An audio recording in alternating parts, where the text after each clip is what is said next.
আসসালামু আলাইকুম এভরিওয়ান, কেমন আছেন সবাই? সকালবেলা নাস্তা খেতে বের হয়েছি। তো অনেকদিন পর গ্রামে এসে নাস্তা খেতে বের হয়েছি। তো সামনে কড়াই দিয়ে পরোটা ভাজছে, ভাবলাম আমি একটু ভেজে নেই। তো গ্রামের পরোটাগুলো হলো ভাসা তেলে ভাজা হয়।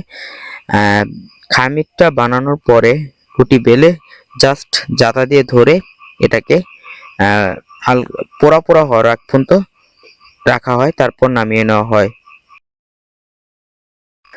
তারপর পরোটা ভাজতে ভাজতে আসলে মূলত আজকে নাস্তা খেতে এসেছিলাম, আমার পরোটাগুলো আমি ভেজেছিলাম। তো তারপর বলতে বলতে নাস্তা সামনে চলে এসেছে। তো এটা খাওয়া যাক। পরোটাগুলো এত মচমচে এবং এত সফট, খেতে খুবই ভালো লাগে। গ্রামের পরোটাগুলো অনেক মোটা হয়। আহ, টাকা অনুযায়ী গ্রামের পরোটাগুলো খুব ভালো। ঢাকার অনুযায়ী এটা